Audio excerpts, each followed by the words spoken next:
Okay.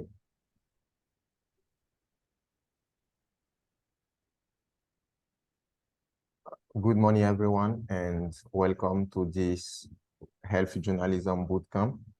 Uh, we are very happy to have you on this call today and all connected from different countries to attend our second module titled Genetics and Gene Drive Technology. I'm Eric Jonathan Sebgo from AMA Academy, and I'm delighted to be your moderator today. And today we join with Samantha and Suleiman from Target Malaria, and they will have time to introduce themselves. But before I give them the floor, let me just recall some ground rule that we have for our modules. So just for you to know, the webinar is being recorded, and the record will be shared with you after this session. Also, you can notice that your mic is not open. It's deliberate because we want us to be focused on listening and asking questions.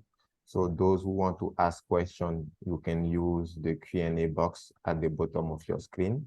Also, you have the possibility to raise your hand to directly ask questions. When your hand will be raised, we will unmute you and take your question. And there is an interpretation on the line. So for those who are French native, you can click on interpretation and select the French channel so you can hear in French. And those who are bilingual or speak English, you can stay on this principal channel. I will give the floor to Suleiman now to introduce himself and Target Malaria, and also our speaker. But please note that Suleiman will be doing his introduction in French. So we'll just use the interpretation channel and move into the Anglophone channel for the Anglophone guys so that you can hear the interpreter. Suleiman, merci de votre disponibilité. Merci d'avoir choisi de co-modérer la session avec moi.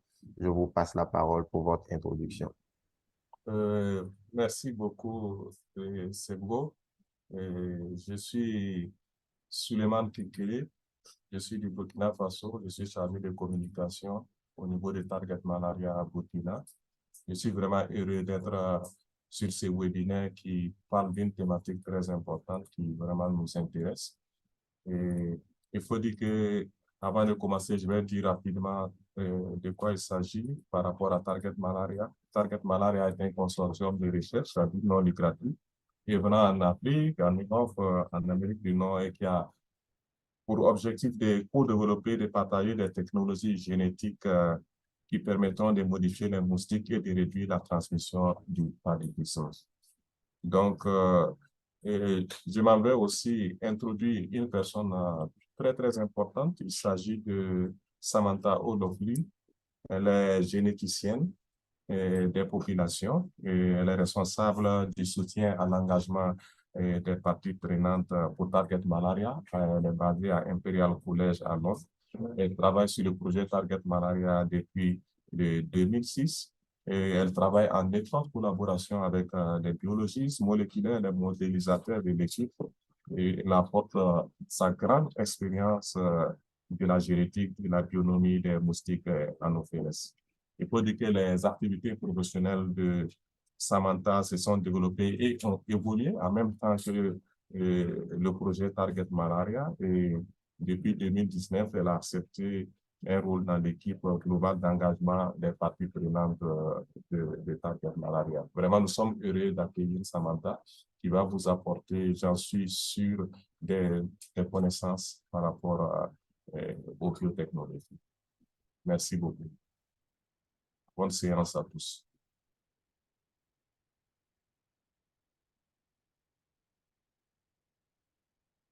Donc, c'est bon, je m'en vais te remettre la parole pour poursuivre.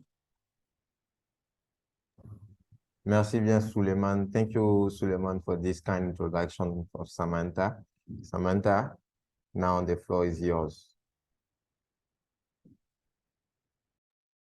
Sorry, I could not hear that the last bit that you said, Eric. Were you passing over to me? You were. Okay, great. Can you hear me well? Yes. Okay. So thank you very much for introducing me, Suleiman. As Suleiman said, my name is Samantha O'Loughlin, and today I'm going to hopefully give you some information about genetics and gene-drive mosquitoes for vector control. So this will be quite a scientific module. So I will try to give plenty of time for questions. I'll stop several times during the presentation, and then we should have time at the end. So if you have any questions, please put them in the chat or raise your hand. I'm just going to share my screen and start the presentation.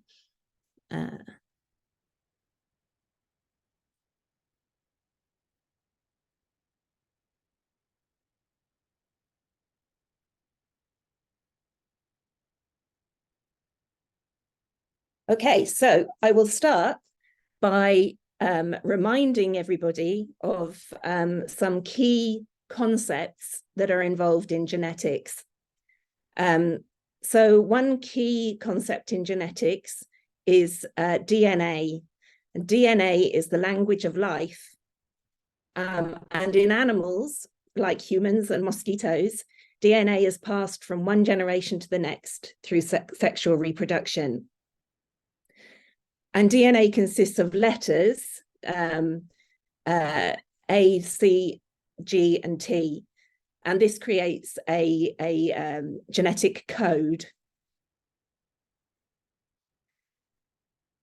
Another key concept for genetics is the concept of genes. Genes are the basic unit of heredity, and a gene is basically a segment of DNA that contains the instructions for building a protein, and proteins are what make an organism.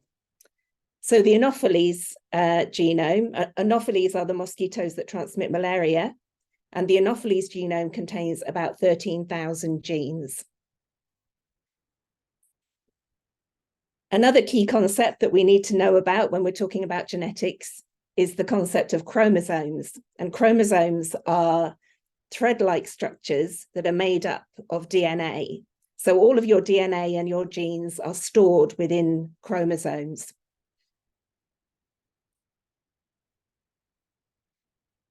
And this genetic material, the DNA and the chromosomes and the genes, is passed down from one generation to the next by sexual reproduction. And this is called inheritance.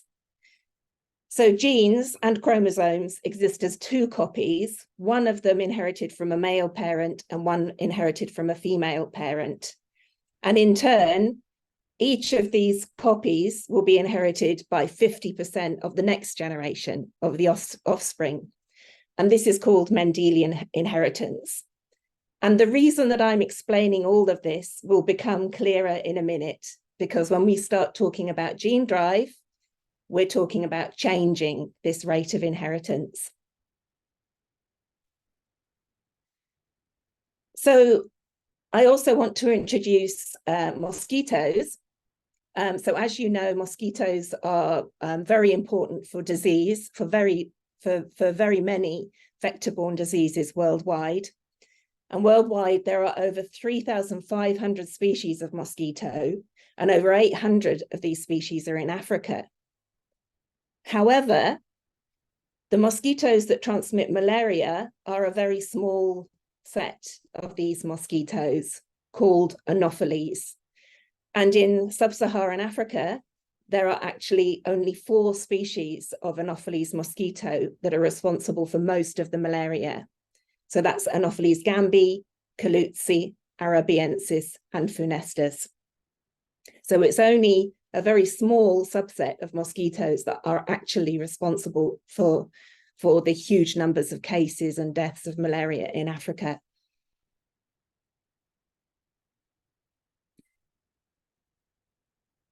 So the mosquito has a very different lifestyle to humans. You will all be familiar with the adult mosquitoes.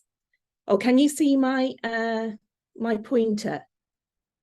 Can anybody tell me if you can see my pointer? Okay, I'm going to kind of assume that you can. So in the bottom right here are what you're used to seeing. So the adult mosquitoes, which you see flying around. And most of the adult mosquitoes that you see will be the ones that land on you and bite you. And they're going to be females, because it's only female mosquitoes that bite humans and take blood from you. And it's only the females that transmit malaria. But these females, they lay eggs in water, and then most of the mosquito life cycle takes place in water. So the eggs hatch out as larvae, and these larvae turn into pupae, and then they emerge back into adults. So this means that for some mosquito control, you may have heard about, takes place trying to control the mosquitoes in their water habitat. But most of the vector control, mosquito control, takes place with the adults. So using things like insecticide-treated bed nets or indoor spraying of insecticides.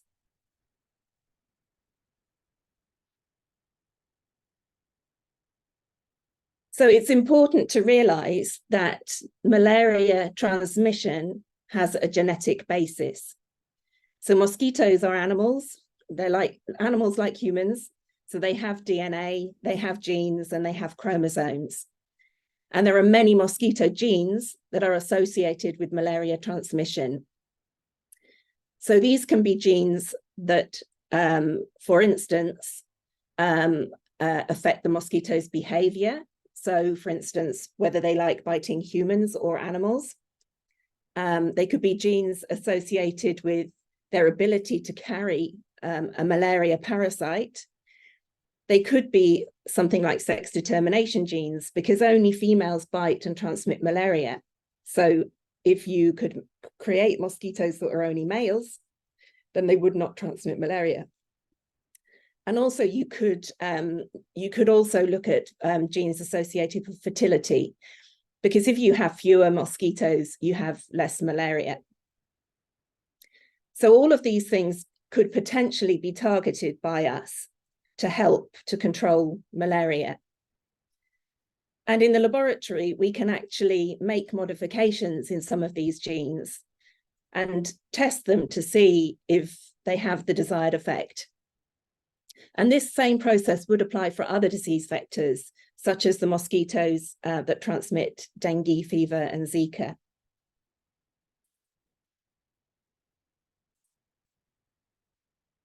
So we've known for quite a long time that we can make genetic modifications in mosquitoes. The first genetically modified mosquitoes were made in the year 2000 at Imperial College.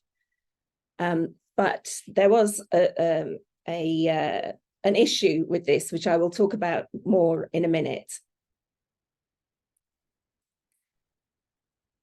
So how do we actually make a genetically modified mosquito? So it's actually quite a mechanical sort of process where you take a piece of DNA, which is just in a tube of water, and you inject that DNA into the fertilized eggs of a mosquito. And you do that to hundreds and hundreds or maybe thousands of eggs, and some of them will emerge into adults, and those adults you can then cross with a wild mosquito, a wild type mosquito in your cages in the laboratory. And this special DNA that you've injected contains a fluorescent marker. And so when you get to the point where you've raised up these eggs to adults, cross them with another mosquito, and then got the next generation, you can have a look to see whether you've got any of this fluorescent marker still left in your mosquitoes. And these are the genetically modified mosquitoes. And this is not a simple process. It takes a lot of work and a lot of effort to actually make these genetically modified mosquitoes. But once you've done that once, and you have these adult modified mosquitoes, then you don't have to keep repeating this process, because these are now permanently modified. And so now you can breed from those mosquitoes, and they will pass their genetic modification to the next generation. So I'll just pause for one moment there to see if anybody has any questions so far, and then I'm going to go into more detail about actually what gene drive is and how it can be used for vector control. So does anybody have any questions?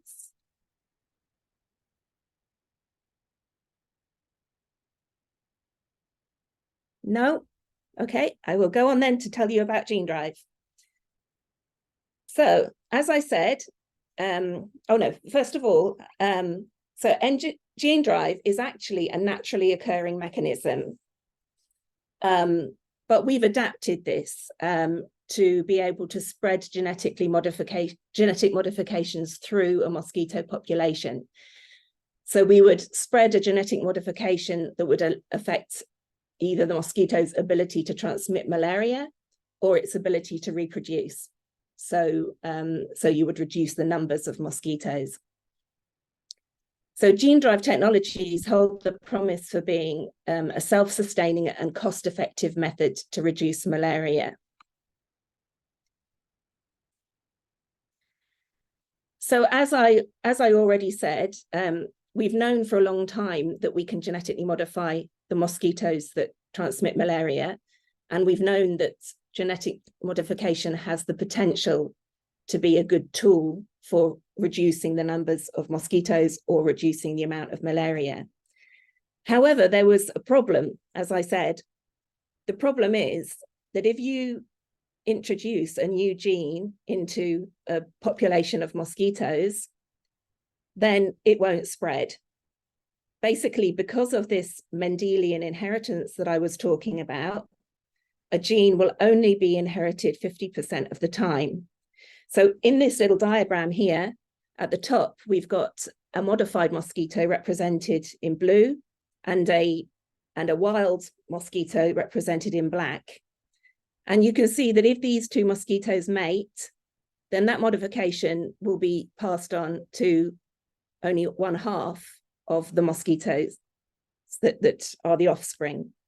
And then when these go on to mate with more wild mosquitoes, again, that modification will only pass on to 1/2 of the wild mosquitoes. And on this side of the family, they don't have the modification. So as time goes on and your modification just gets more and more diluted, so you end up with very few modified mosquitoes and a lot of the wild type mosquitoes. So this is a problem if you want to introduce a genetic modification into a wild population. Now, gene drive can change all this. So at the top, this top part of the figure is the same picture that I showed on the previous slide. But what we can do with gene drive inheritance is change this rate of inheritance. So instead of only 1/2 of your offspring being given the genetic modification, you pass it on to all the offspring. So in this case, you cross your green genetically modified mosquito with a black wild type mosquito, and all of the offspring have the genetic modification. So when those then go on to breed with wild mosquitoes, they again pass on their modification to all of the offspring. And in this way, you end up with a population of mosquitoes that all contains your genetic modification. And in this way, you can spread your modification into a wild population, which is what you want to do if you want to use genetic modification for vector control or for malaria control. So basically, that's what gene drive is. It's a way of changing the rate of inheritance so that you can spread a genetic modification. So we have two main options that I've already briefly mentioned for how we can use the gene drive. One of them is to spread a gene through the population, which will affect the fertility of the mosquitoes. And over time, if we release gene drive mosquito into a population of mosquitoes, the population will go down. And this will reduce the amount of malaria transmission. So this is really very similar to the approach that we already are familiar with of using insecticides to reduce the mosquito population and therefore reduce the amount of malaria. Another approach that you could use would be to spread a gene into the mosquito population, which stops them from being able to transmit malaria. And this method is called population replacement. So you would introduce some of your modified mosquitoes, and they would gradually replace the wild mosquitoes. So you would end up with the same number of mosquitoes, but they would not be able to transmit disease.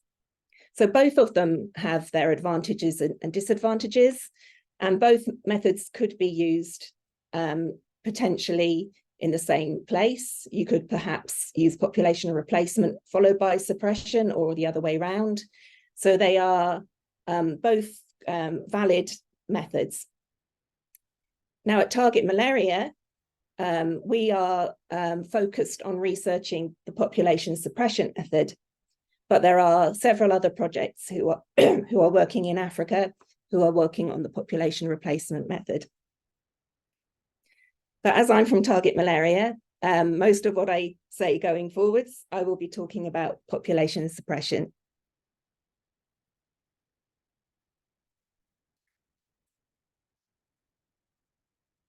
So in our research that we're doing, we're looking at two different possibilities for reducing a mosquito population. One of them is to target a gene that would make the mosquitoes only produce male offspring. And this would have two good effects. One of them is that the males don't bite and don't transmit malaria, but also you would end up with more and more males in your population compared with females, and that would have the effect of reducing the population numbers because there would not be enough females to males for them to mate. The other strategy that we are researching is to target a gene involved in female fertility or sterility. So if you can target a gene that makes the females produce very few or no eggs, then you can drive the population down. Now, this is where it gets very technical. So how do we actually create this change in inheritance? So there are several different ways that you can create a gene drive, but the one that is being used the most by most research groups, and so far is the most successful method, is a method called homing. So I'll talk you through this diagram here. So these bars are representing chromosomes, so chromosomes in a mosquito. And every cell in our body and in a mosquito's body has two sets of our chromosomes, one inherited from one parent and one from the other, except for the eggs and sperm, so which we call gametes. Those cells only have one copy. And if you think about it, that makes sense, because when a sperm fertilizes an egg, then they come together and you have the right number of copies again. So you have two copies of everything, and you make an organism that is has the same number of copies as your original organism.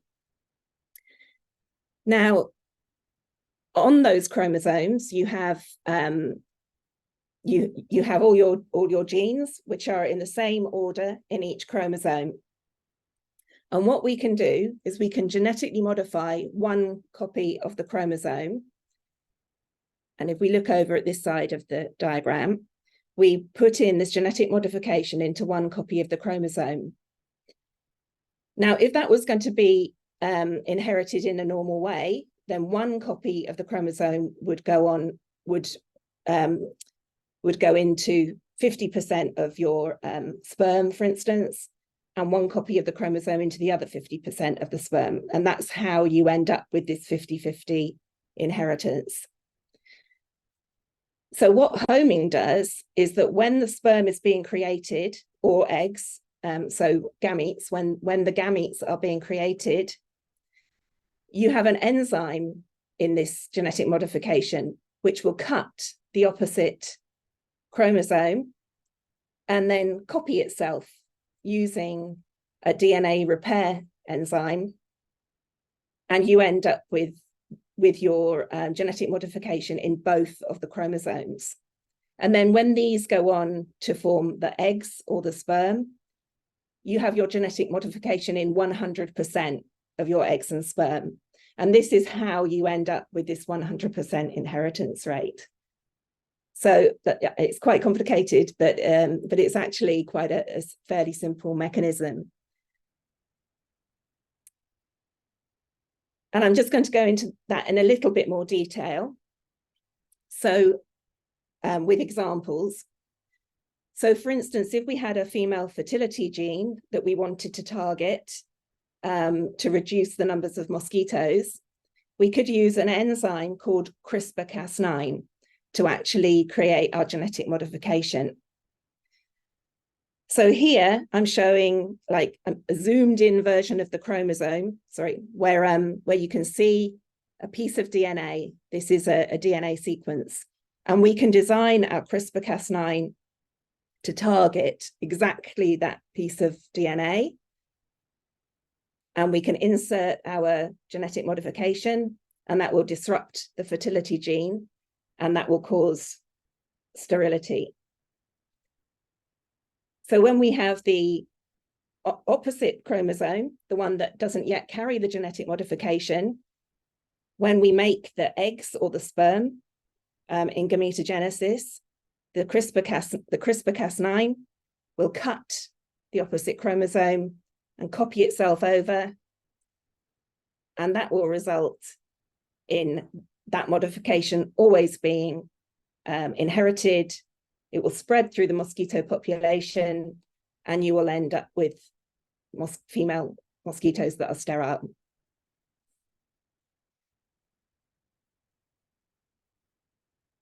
So why do we actually need this sort of technology? Traditional vector controls have been one of our most valuable tools against malaria and have resulted in a huge reduction in cases over the last 20 or so years. But recently, the decline in cases has slowed, particularly in sub-Saharan Africa. And in some African countries, there has even been an increase in cases and deaths. So we need new tools. The current vector control tools are just not working well enough to be able to get us to malaria elimination. And we have new vaccines which could save many lives and are looking like they could be very effective. But even with good vaccine coverage, we know from the work that the researchers have done to model how effective these will be, that they will not lead to malaria elimination. But modeling shows that gene-drive mosquitoes could actually help to get towards malaria elimination. But they're not like some kind of magic bullet. We're not going to be able to just release a few mosquitoes and malaria will be gone. They would have to be used alongside traditional vector control tools, such as the vaccines and vaccines and drugs. And ultimately, it will be the decision of African countries as to whether they want to incorporate gene drive into their national malaria control programs. So what are the advantages of gene drive? So in the long term, this should be a safe technology compatible with other interventions.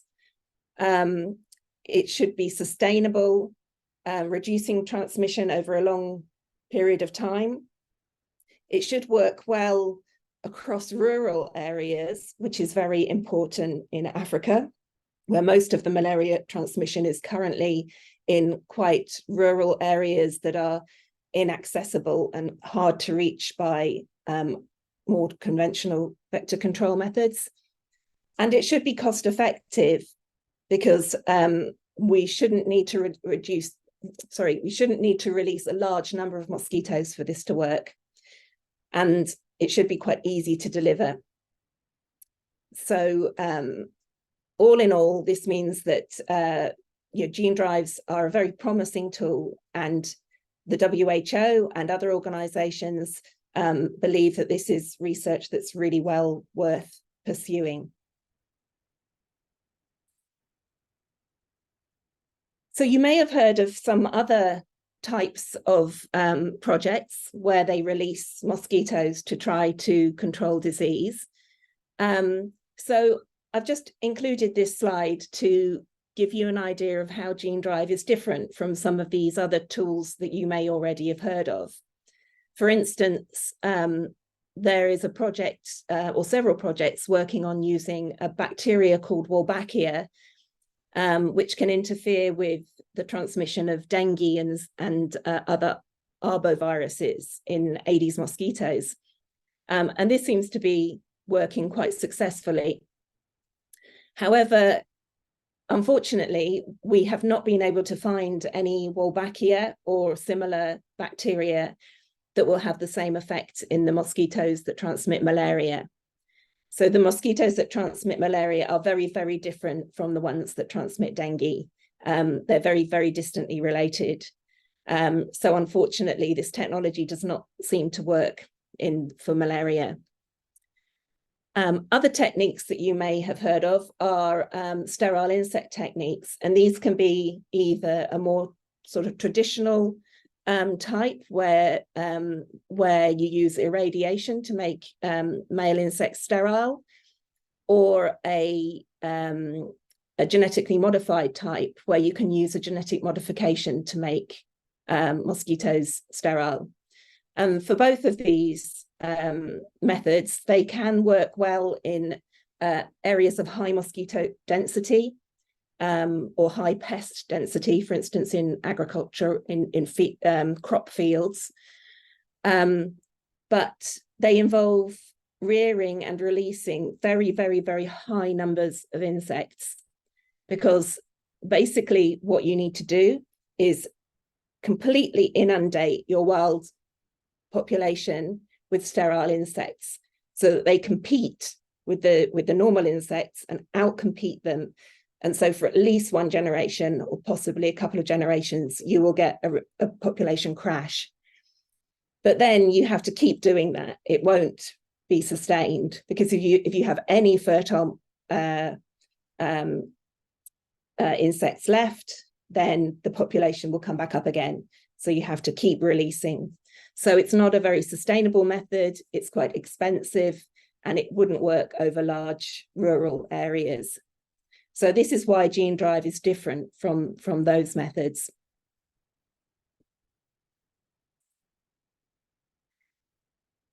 So the current progress of the projects who are developing gene drive is that we have created gene drive mosquitoes in laboratories, but at the moment they are only in laboratories. None have been released anywhere in the world.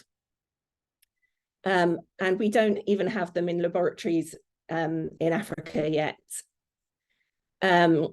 Some projects, such as Target Malaria and Transmission Zero, are already working in Africa using genetically modified non-gene drive mosquitoes as part of a phased development pathway. And our project, Target Malaria, made a small-scale release of non-gene drive sterile male mosquitoes in Burkina Faso in 2019 as part of our development pathway. And that release was made under permits from the National Biosafety Agency and the Ministry of Environment. And extensive stakeholder engagement took place before and after the release.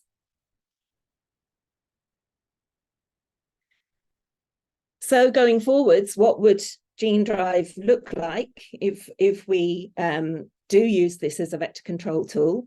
what we anticipate is that it would be basically a bucket of mosquitoes containing your genetic modification that you would release into the wild. And you would have to do that strategically as part of a malaria control program. So you would want to do it over different spatial scales, perhaps, and over different times, across different seasons. And those mosquitoes would mate with the wild mosquitoes and spread their genetic modification through the population. And ultimately, that will reduce the population and reduce the amount of malaria.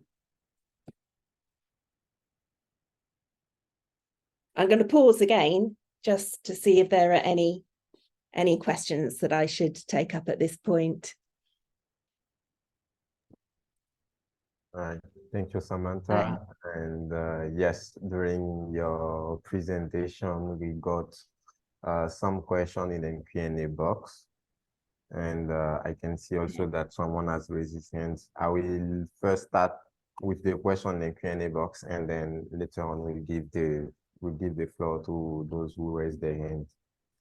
So I will start with the question from Esther Nakazi, but a question is also similar to one question asked by Sanga.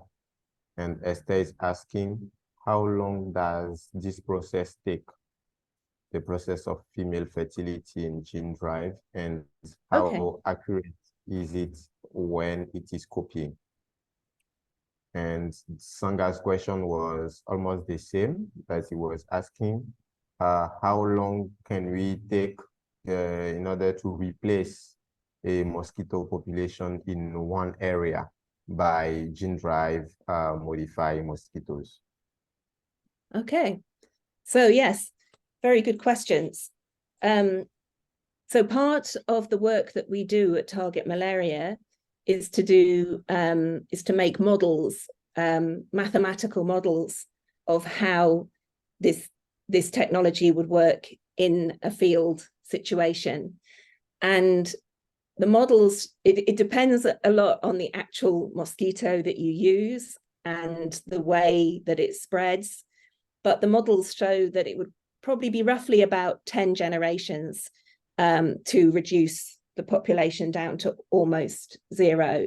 So that in mosquito terms, that's about a year. But as I say, it depends on the exact strain of mosquito that you use and how efficient it is at doing this homing process. So when I was talking about things like the homing, I was talking about a perfect situation where you get 100% of the offspring inherit the genetic modification. In the real world, this tends to be slightly lower, maybe 94, 95%. And you also may have some issues with fitness of the mosquitoes, that these mosquitoes have a genetic modification. They may not be quite as fit and healthy as mosquitoes that have lived all their life in the wild. So you have little things like that that can just affect how quickly the technology will have an effect. And we'll know more about all of that sort of thing after we've got further down the line with our research and done more laboratory testing to see how fit the strains are and how well the homing works. But we think it would be about a year to reduce the population. Thank you, Samantha. Another question from Dao and Apollinaire, almost the same question also. So don't you think that the replacement or suppression of mosquito population won't create issues on the environment when we know the importance of mosquitoes into the ecosystem? Okay, that's another good question. So one advantage of this technology, which I didn't mention, is that we can be very targeted with which mosquito species we reduce. So because this is a technology that is just passed through sexual reproduction, the only mosquitoes that will be affected are the ones that breed together in the field. And as I mentioned at the beginning of my presentation, there are many, many mosquito species, and most of them do not breed together. So the advantage of this method is that you can be very specific and only target the mosquitoes that you want to target, the ones that transmit malaria, and you can leave all the other mosquitoes alone. So that has advantages over, for instance, insecticides, where you would affect all the mosquitoes. Now, even though we have that advantage, we also want to make sure that the mosquitoes that we are targeting do not have a really important role in the ecosystem. So at Target Malaria, we have a project that is happening at the University of Ghana, where they are studying the environment where the mosquitoes live. And they are doing a large study to work out what eats the mosquitoes, what other species they interact with, whether the mosquitoes eat other things, and where they fit in to the ecology and the environment. And the results of those studies will be finished quite soon. But at the moment, we have no evidence that the specific mosquitoes that we are targeting have a role in the environment that nothing else has, if you know what I mean. So there's nothing that only eats those mosquitoes. So removing those mosquitoes would not have an impact on the environment. Okay, thank you, Samantha. Okay. One last question before I open the floor. Okay. Just a question, the modification you're talking about, how many species are you working on? You just said that there is 300 and more than 300 species. How many species are you targeting or working with? Okay, so there are 4 mosquitoes that are responsible for almost all of the transmission of malaria in sub-Saharan Africa. So those 4 species, 3 of them are very, very closely related. And the work that we are doing now in Target Malaria targets all of those 3 species. The 4th species is found in some areas, not in others. And in some places where it is found, it is an important transmitter of malaria. So we are looking at expanding our project to work also on that species. So we are focused just on those species at the moment, that the Gambi, Caluzzi, arabiensis, which are the main vectors, and moving into looking at Funestus as well.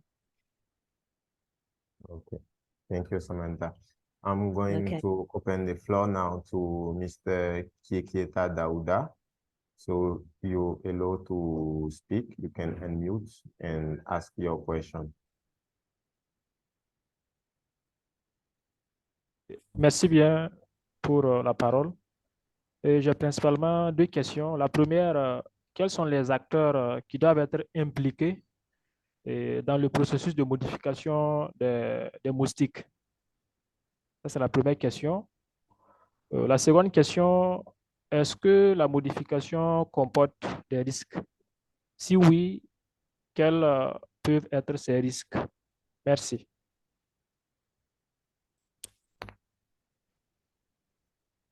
Okay, I'm sorry, I didn't hear the first. Okay, okay, so he was asking regarding the modification of mosquitoes. First, I can't hear you, Eric, sorry. Okay, I can hear you now. Yeah. Oh, can you hear me? Yes. Yeah. Okay, so Mr. Kiketa was asking, firstly, who are the actors that are involved in the process of modifying the different mosquitoes? This is the first part of his question. Okay. And the second part is about the risk. If there are some risks, which are what are these risks that we can have? Okay, so the people who are involved the projects who are involved in creating the gene-drive mosquitoes. At the moment, there are 3 main projects working in Africa. That's Target Malaria, the University of California Malaria Initiative, who work on Sao Tome and Principe, and Transmission Zero, who are based in Tanzania. And they are all university-based, not-for-profit research consortium. So at the moment, there are no sort of commercial interests in the development of gene-drive mosquitoes for vector control. So I think, does that answer that question? Yeah. And then the second question, the potential risks. If you come to the next module, there will be somebody talking a lot about risk assessment and regulatory issues, but I can just briefly say that when we think about risks, we think about, oh, you know, what are all of the possible things that could happen? For instance, could your genetic modification make the mosquitoes transmit malaria even more? Or you know, or could they have some kind of allergy effect? And all of those sort of risks are all things that will be studied. So before we took our mosquitoes to the field, you know, or released any mosquitoes, all of these potential risks will be examined and studied. And if any risk is too big, the mosquitoes would not be released. So there is a lot of oversight of this sort of risk process. Okay, thank you, Samantha. I will just take the question of Samuel and answer the last question from Esther, and then we'll continue. And then for those who have questions, you can just pop them up into the Q&A box, and then later on in the presentation, you'll be able to answer this question. Samuel, you have the floor. Okay, can you hear me well? Yes. Yes, we can hear you. Okay, good afternoon. My name is Samuel Nkuba. I'm from Kalangala District, Sese Islands, that's Uganda. I have two questions to put across. We see a research going on in one of the islands in Sese. But the question behind people's minds is that, yes, you embarking on modifying these mosquitoes after feeding on these anopheles female mosquitoes. What next for them? Are they turning the weapon? Are they turning the weapon to people? Oh, that's one. Two, how do you equate the number of genetically modified mosquitoes which will fight these female anopheles mosquito before releasing them? How do you equate them, the number you're going to release vis-a-vis the available mosquitoes in the community? I would like to get more light on that. Thank you so much. Okay, thank you, Samuel, for your questions. For the first question, I think the idea of for instance, eating a genetically modified mosquito would worry, you know, a lot of people would worry about this sort of thing. But when you think about it, these mosquitoes, they have a very, very tiny part of their genetics that have been changed by the modification. And so they're actually not very different from a normal mosquito. And if, for instance, you eat a normal mosquito, which we've been doing for hundreds of thousands of years, probably by accident, you know, when you're riding your bicycle or something, you eat mosquitoes, then we haven't taken in any of the mosquito characteristics or genetics into ourselves.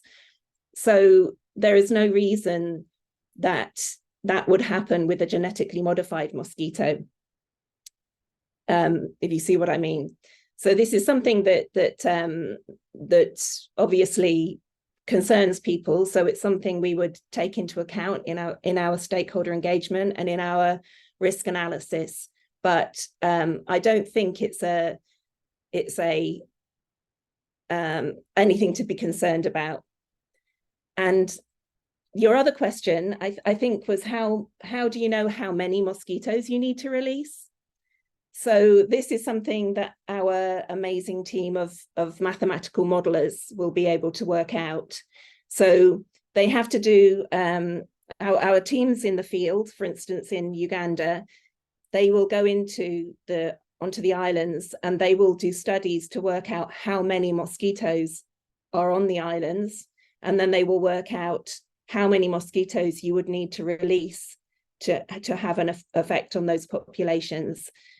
So it would be dependent on doing background work, baseline studies on the wild mosquitoes, and then working out mathematically from the modeling how many you would need to release. Does that answer the question?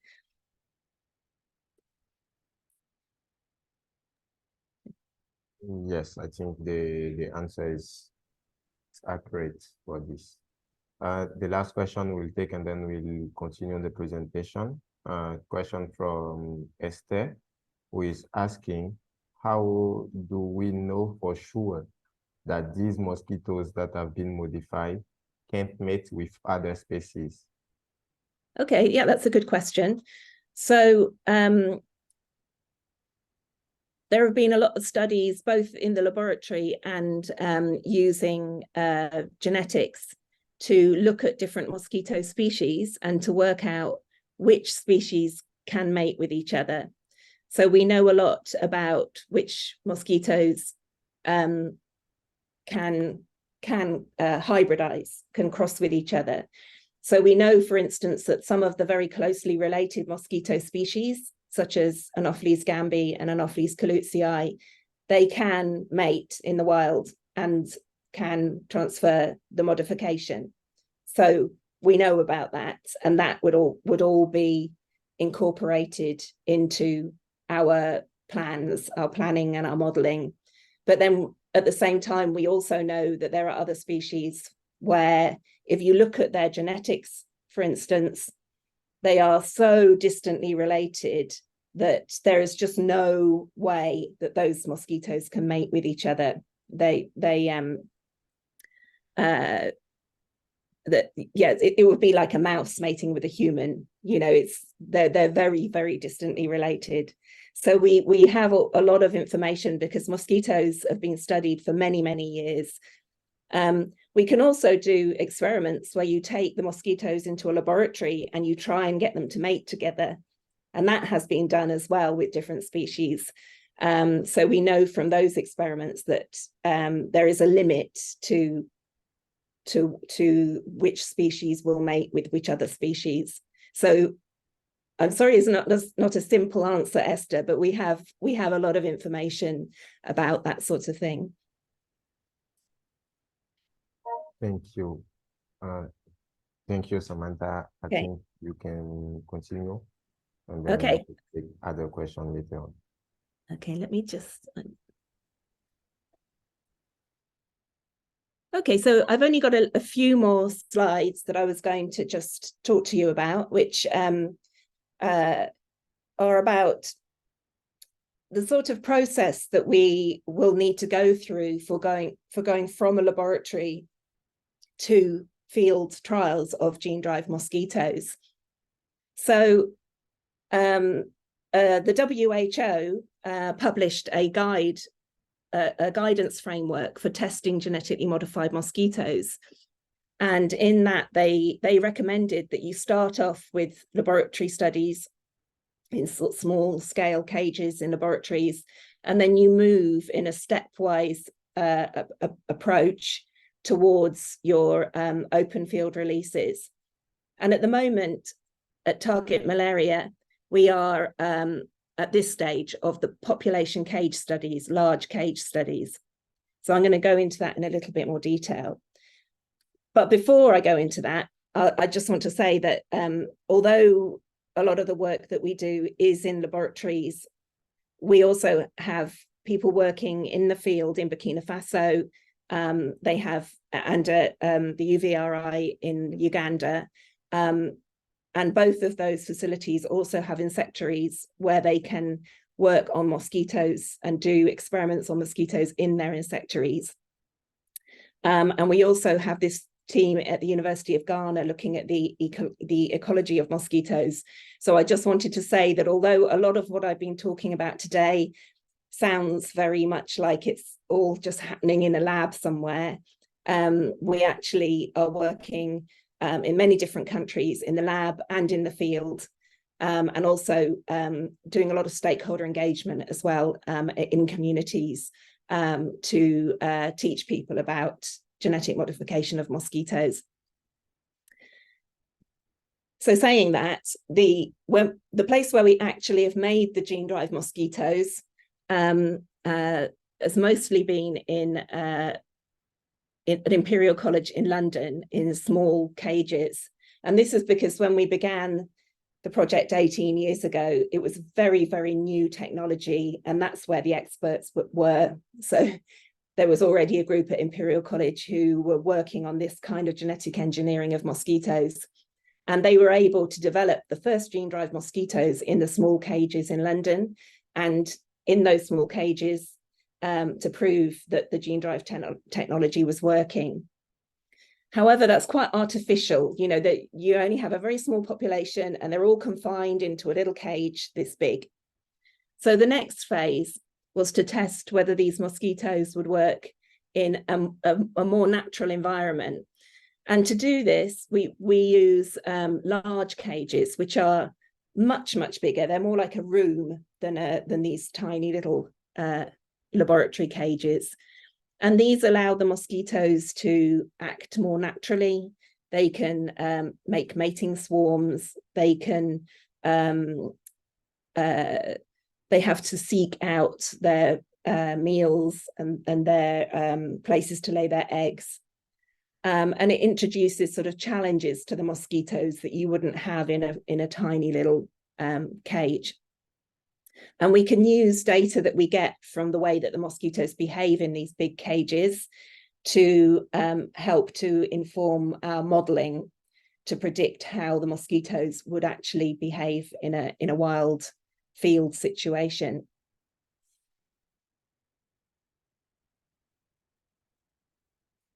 So yeah, this just goes into a bit more detail that in these big cages, you can have age structured populations, so a whole mixture of different ages of mosquitoes. You can make them search for their food, etc. And you can also change environmental conditions like temperature and humidity and sort of challenge the mosquitoes to see how the genetic modification will affect them, for instance, at different temperatures.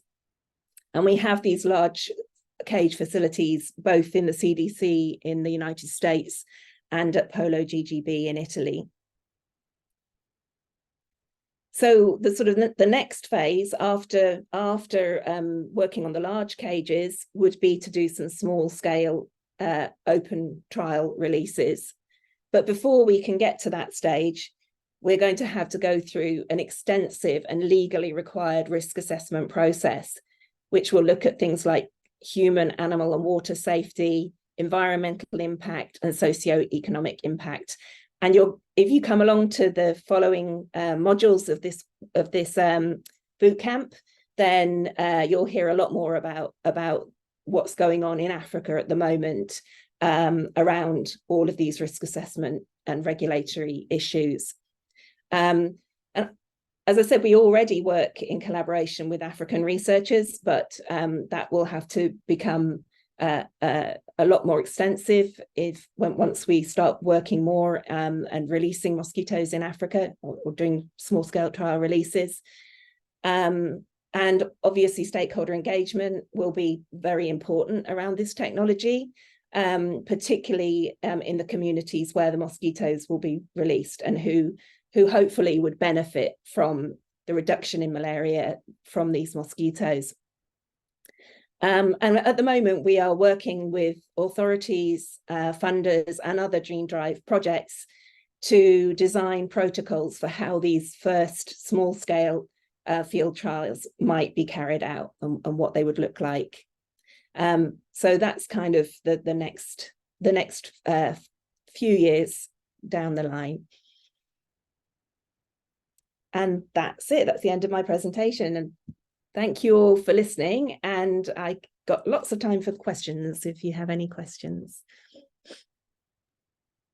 Thank you, Samantha. Thank you very much for this deep dive into Gene Drive technology and all the information that you shared with us. We now at the Q&A phase, but before that, Suleiman would like to intervene. So yes, Suleiman, you can directly open your mic and add your contribution. Ok, vraiment, merci beaucoup à Samantha pour ces éclairages concernant le travail qui est fait par rapport à la modification génétique. Je sais qu'il y a quelqu'un qui avait posé la question concernant le rôle du moustique et autres. Et comme elle l'a si bien dit, des études sont en train d'être menées. Il faut dire que Target Malaria prend en compte toutes ces évaluations, et notamment concernant le rôle spécifique du moustique dans l'environnement. Et quel est son rôle? Est-ce qu'il intervient, par exemple, dans la pollinisation? Est-ce que le moustique, est-ce qu'il est la source unique, par exemple, de nourriture pour certaines espèces, etc., etc. C'est tout ça qui permet à Target Malaria d'avancer, comme c'est étape par étape. Et comme elle l'a bien dit aussi, il faut que les gens le sachent, il y a plus de 3500 espèces de moustiques et en Afrique, on est à plus de 800 et quelques espèces de moustiques. Et les moustiques que nous ciblons, ce sont les 3 espèces majeures qui transmettent le paludisme. Je sais que celui qui interprétait, quand on parlait de l'Anopheles gambier, et de Koulouzi et d'Arabiensis. Et il faut que vraiment les gens sachent que c'est les espèces majeures ici, par exemple, au Burkina Faso. J'aimerais que, notamment, que Samantha revienne sur une question qui a été posée par Mathieu, qui demandait pourquoi Target Malaria opte pour le remplacement en lieu et place de la suppression des moustiques. Je sais que peut-être que cette question n'a pas été répondue lors des réponses qui étaient données. Merci beaucoup.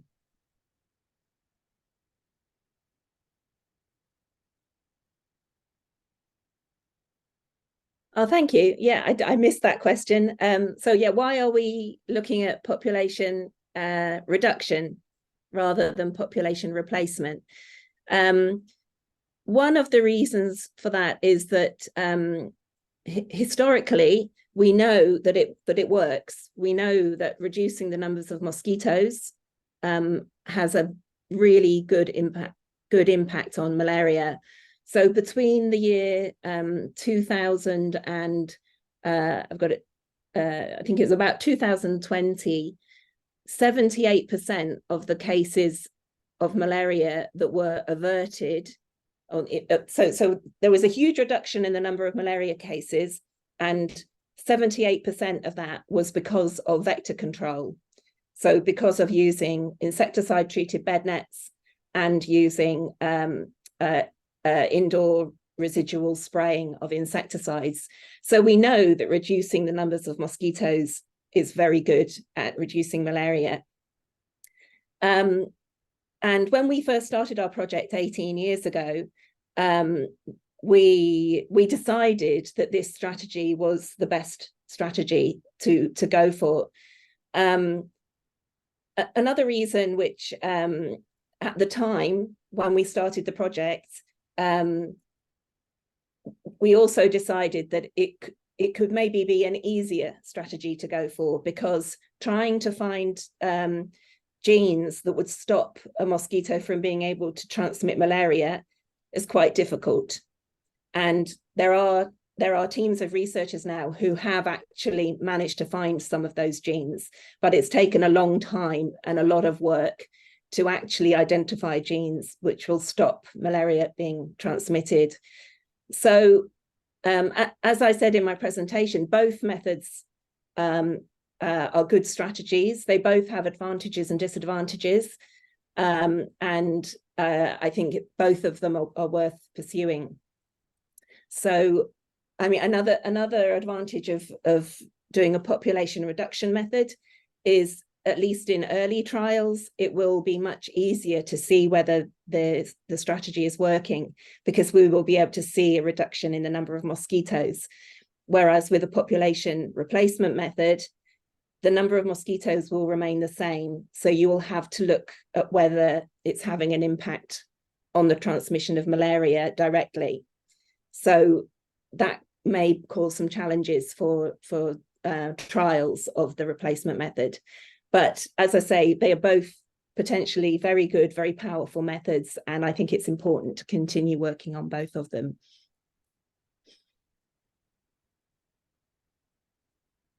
Thank you, Samantha, for this clarification. A question from Samuel is asking, how long do these genetic mosquitoes move from the actual place of release? And to give a little context, Uganda is bordering with other countries where this research are not being done. Yeah. Won't this create misunderstanding between the countries? Okay, that's a very good question. And it's one that I'm sure will be addressed in the next module when talking about regulatory issues. So these mosquitoes are designed to spread. That's kind of the whole idea, is that they will spread their genes through the population of mosquitoes. And if they're working well, then that should be what happens. They won't just it won't just be a case of releasing one bucket of mosquitoes and then it'll spread through Africa. Unfortunately, it's not as easy as that. So there will be various things that will stop the spread. So things like the dry seasons and the structure of populations and barriers, things like rivers or lakes can cause a barrier. However, we do acknowledge that if these mosquitoes work, that there is likelihood to be movement across country boundaries. So what we people like Auda NEPAD are looking into this issue to see whether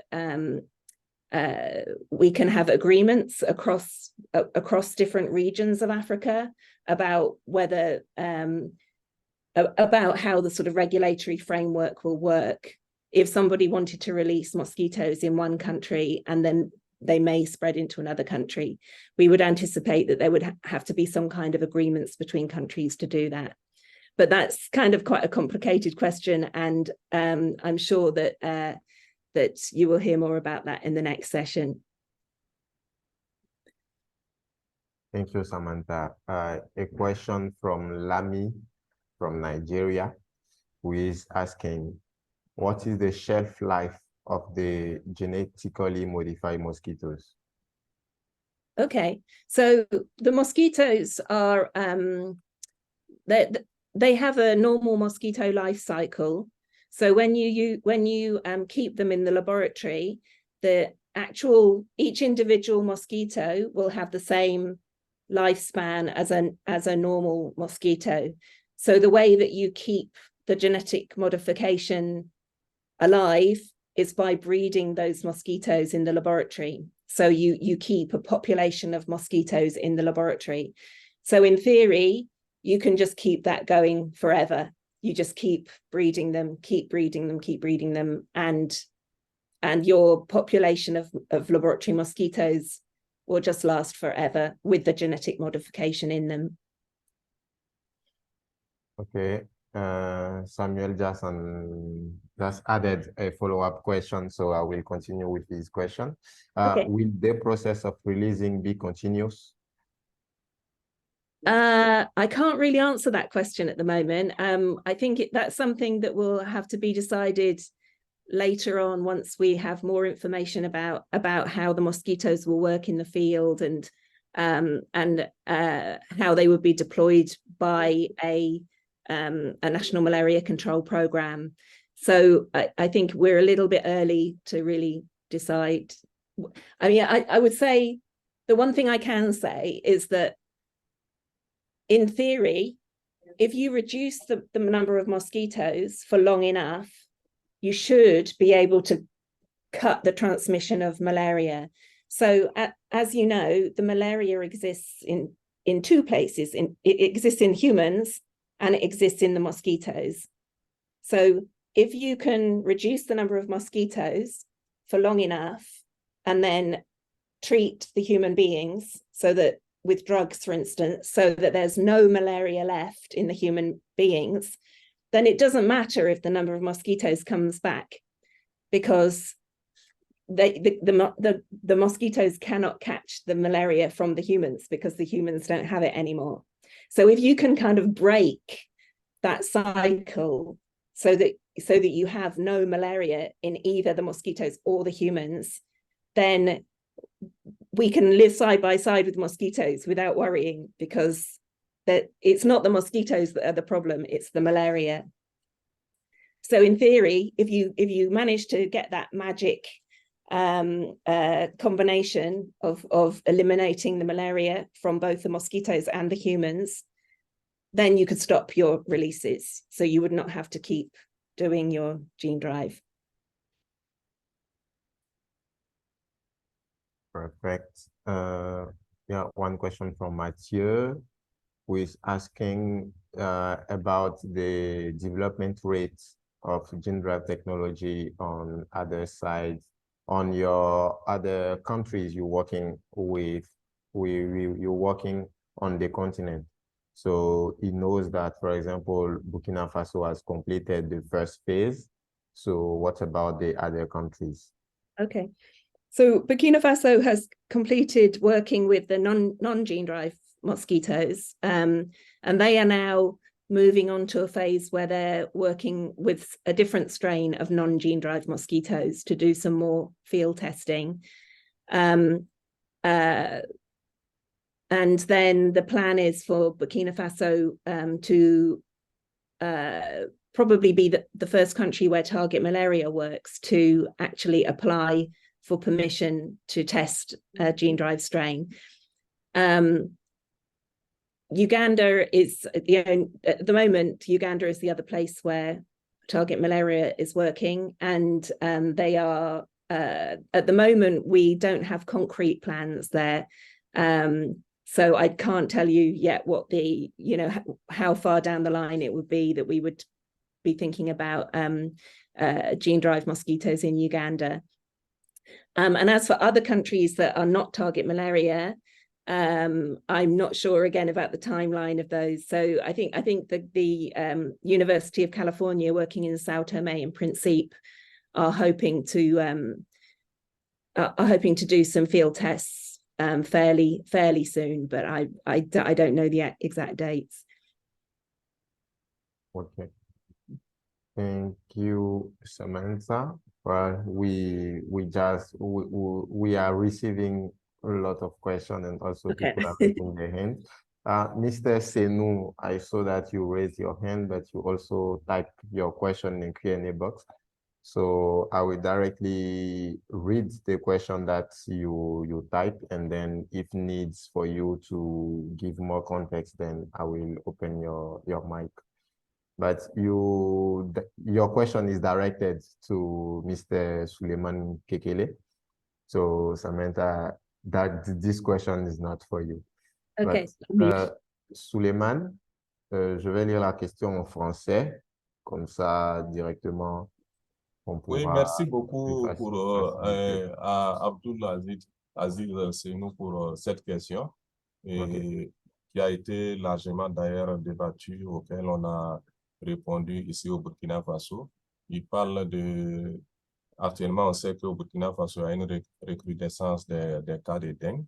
Heureusement, on a Samantha avec nous qui pourra vous dire la différence entre les moustiques qui transmettent la dengue et qui sont l'AEDS.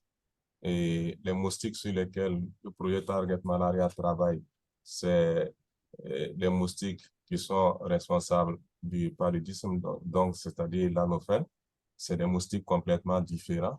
Et il n'y a même pas lieu de relier les cas de dengue au lâcher qui a été fait au Burkina Faso, c'est-à-dire en 2019, qui concernait les moustiques génétiquement modifiés mal stériles, qui sont des moustiques qui n'ont pas eu de progéniture parce qu'ils sont stériles, qui ont été lâchés le 1er juillet 2019. Et quand ils ont été lâchés, il y a eu le monitoring qui a été fait sur le terrain.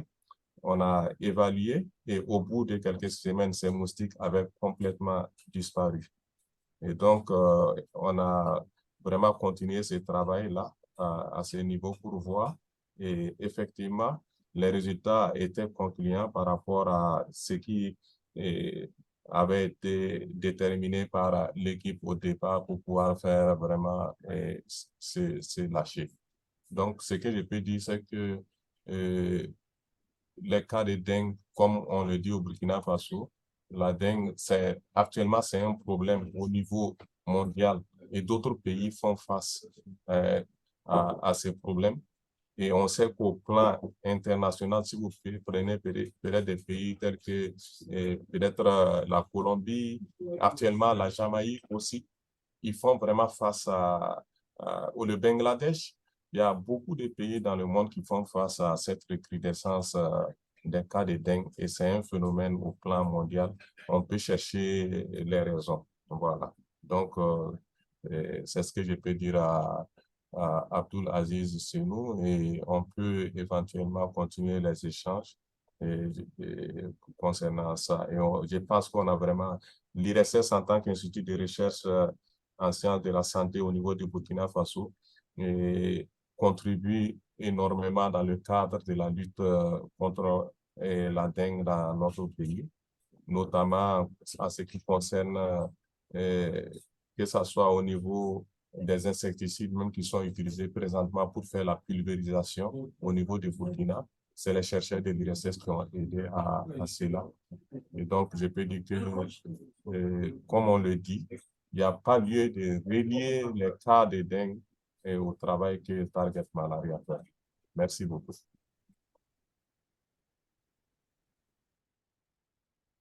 Merci beaucoup, Suleiman. Et oui, je pense que votre réponse a été compréhensive. Et oui, on a eu à répondre à cette question même lors du premier module. Merci beaucoup pour ce complément d'information-là. Et je pense que M. Senou est satisfait.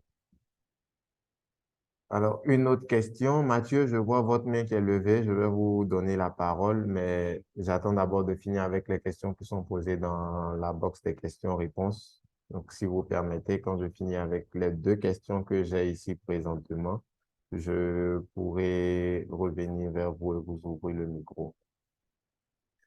So I will move into English. So Samuel is asking a question also regarding Uganda, and also this question is more about is more focused on the regulatory aspect.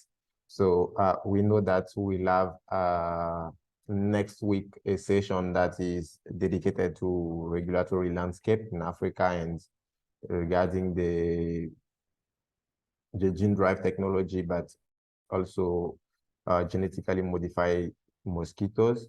But Samantha, if you'd like to take this question, Samuel is just asking, in Uganda, the president didn't assent to genetically modified technologies bill.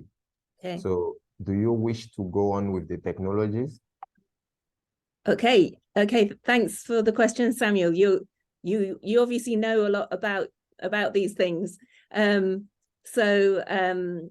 Yeah, I think I'm not the regulatory expert, but I think that this is actually an ongoing issue in Uganda, that that there is this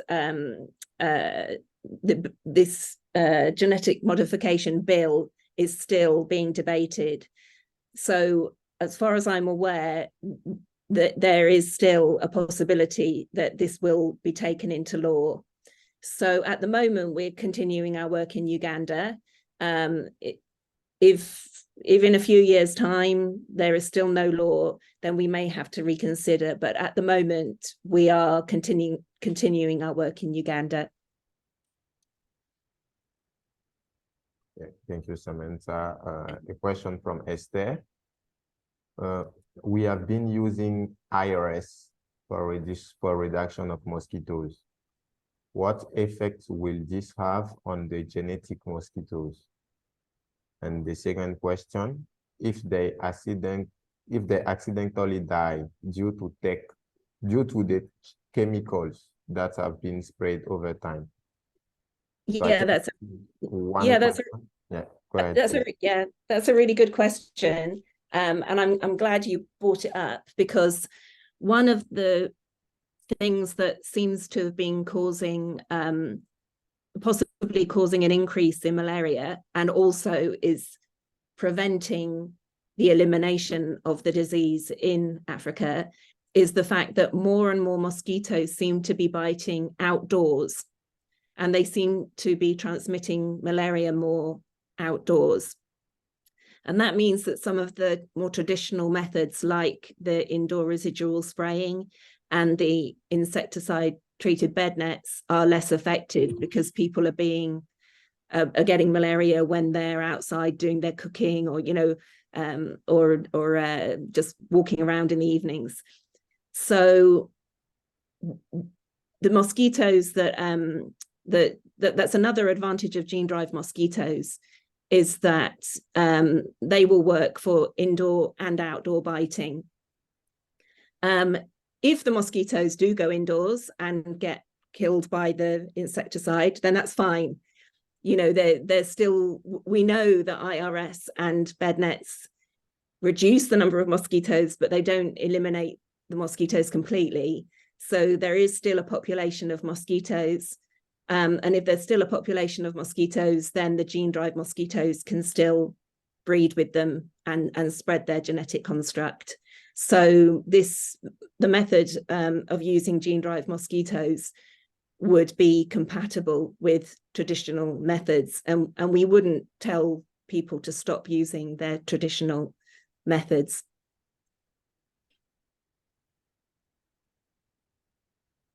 Okay, perfect. We don't have any more no question in the Q&A box. Mr. Mathieu from Burkina Faso, I'm going to now allow you to talk, so you can unmute yourself and ask your question.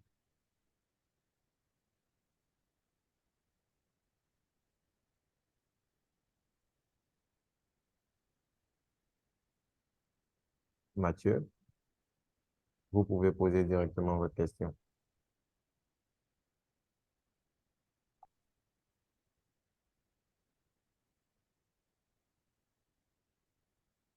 Mathieu, vous nous entendez? Je vois que votre micro est ouvert, mais nous, on ne vous entend pas si vous êtes en train de parler.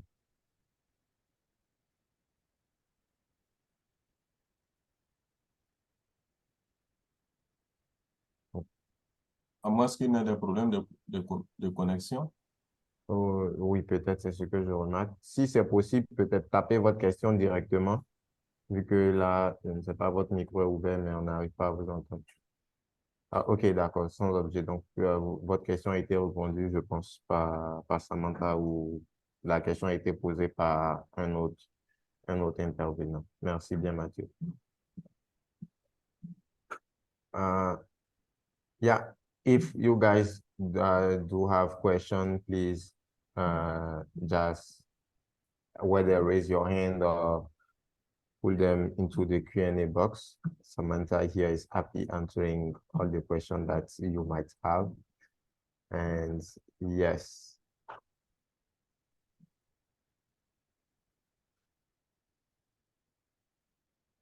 Okay, I will open the floor for Samuel to directly interact. Samuel, yeah, you can open your mic. Yes, thank you. Okay, thank you so much for this wonderful information you're giving us. I had this question, and let me ask it. Target malaria anticipate to release this gene, mosquitoes. Maybe what I had it's in 10 years from now, which I can't ascertain because I got that information when we were attending their training as journalists in Kalangala. So if at all we are looking at a 10 years program, what if you find that mosquitoes are no longer there? What will be done? Will the release go on, or you just stop on that? Two, I wanted to know, won't this interfere with the tourism industry? Because we see when tourists come in Kalangala, they ask a lot of questions. What are some of the insects on this island, or how is the nature? What if they hear that there are some genetic mosquitoes released on it, and then they shy away from it? How would that be done? Let me stop on that for now. Thank you so much. Okay, that's really, oh, am I muted? No, I'm not. Okay, No. That's really good questions. So the first question was, if our program doesn't start releasing mosquitoes for 10 years and the mosquitoes have gone, then would we still release mosquitoes? And the answer to that, I think, is no. I mean, the idea of this of the gene drive mosquitoes is to be part of a malaria control program. So if there are no mosquitoes and no malaria, then we wouldn't need them anymore. So there's no, for instance, there's no sort of commercial reason or anything like that to release them. So these would be used when necessary, basically.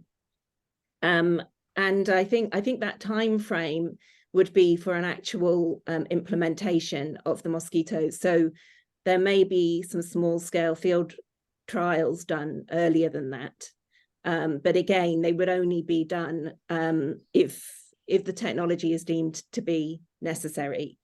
I think all of us would love to see an end to malaria, and it's a shorter time as possible, because, you know, obviously hundreds of thousands of people die every year of it. So the faster it's eliminated, the better. But yeah, the gene drive technology will be a technology that is used as part of the malaria control program. The second question about tourism is an interesting one. Something I haven't really thought about very much, but I guess it would be included as part of a socio-economic part of an impact assessment. So that would be, it would be something that would be looked into before any releases of the gene drive mosquitoes were made. One comment I would make is that genetically modified mosquitoes are already being used in quite a lot of places in the world for control of the mosquitoes that transmit dengue, including releases in places like Florida and Brazil. And Florida in particular, I know, has a lot of tourism. So it would be interesting to know from them what their experiences have been around the release of the mosquitoes and whether it has affected their tourist industry. But I'm sure that, as I say, that was something that would be taken into account in an impact assessment. Let me add on this question here. Research is being done on one island, that is Jana Island in Sese Islands. The archipelago is of 84 islands. Are we looking at fighting malaria on one island? And two, if no, what other programs do you have as far as this genetically modified mosquitoes implementation is concerned? Okay, so at the moment, target malaria is still, it's at the sort of the transition of going from being a research project to actually having a tool that could be used for malaria control. So at the moment, the work that we're doing is only in sort of specific islands, just because we're still a fairly small project and we're still sort of working towards having this tool ready. So as far as other tools are concerned, well, we don't work on other tools. We only work specifically on the gene-drive mosquitoes. So there would be other projects that are working on other new technologies, new types of bed net, new insecticides, but that would be completely different projects and not target malaria. Okay, thank you. Okay. Thank you, Samuel. Samantha Esther has asked another question. She's asking, is this process reversible? Once we release the mosquitoes, can we withdraw them? If so, how? So the idea is that if we do thorough risk assessments, that we wouldn't want to reverse these, that we want them to go out there and to do their job of reducing malaria. If we did want to reverse them, then there are techniques for they're called anti-drives. So there are technologies out there that could be used to recall a gene-drive mosquito. And also there would be possibilities of just releasing, for instance, a mosquito that had some sort of resistance to the gene drive, which would stop the gene drive from working. And also normal insecticides, etc., would work on these mosquitoes. So we could use sort of traditional methods to get rid of the mosquitoes if we wanted to. But the idea is that you do your thorough safety and risk tests before you get to that stage. So we don't really want to be releasing something unless we know that it's safe to do so.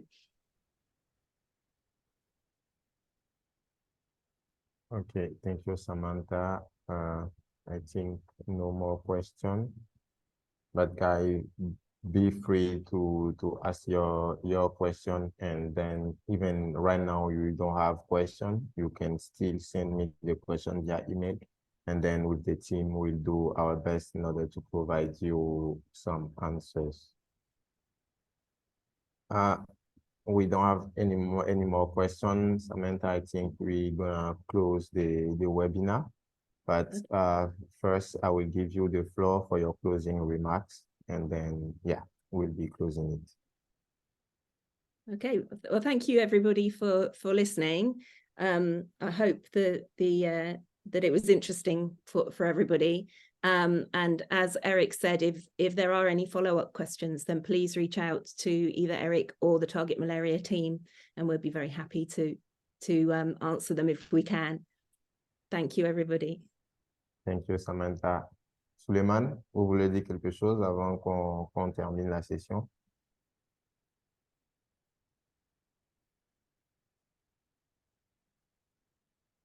Et vraiment, je dirais merci à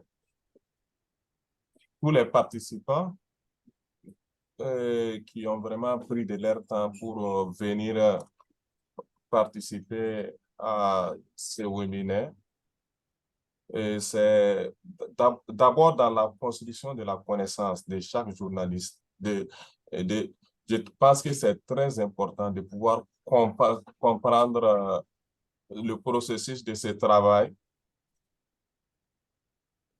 pour pouvoir à son tour faire des écrits qui informent les communautés. Et Target Malaria est dans un processus de co-développement. Ça veut dire que chaque opinion est importante. Et chaque question qui est posée appelle à une réponse. Donc, nous sommes ouverts. Donc, nous espérons vous retrouver encore dans d'autres occasions pour pouvoir échanger. Thank you very much, Suleiman. Thank Et you. nous avons la chance d'avoir Samantha avec nous, d'autres personnes qui pourront éventuellement aller en profondeur encore dans la science. Merci à tous. Thank you, Suleiman. And yes, thank you, Samantha, for your time.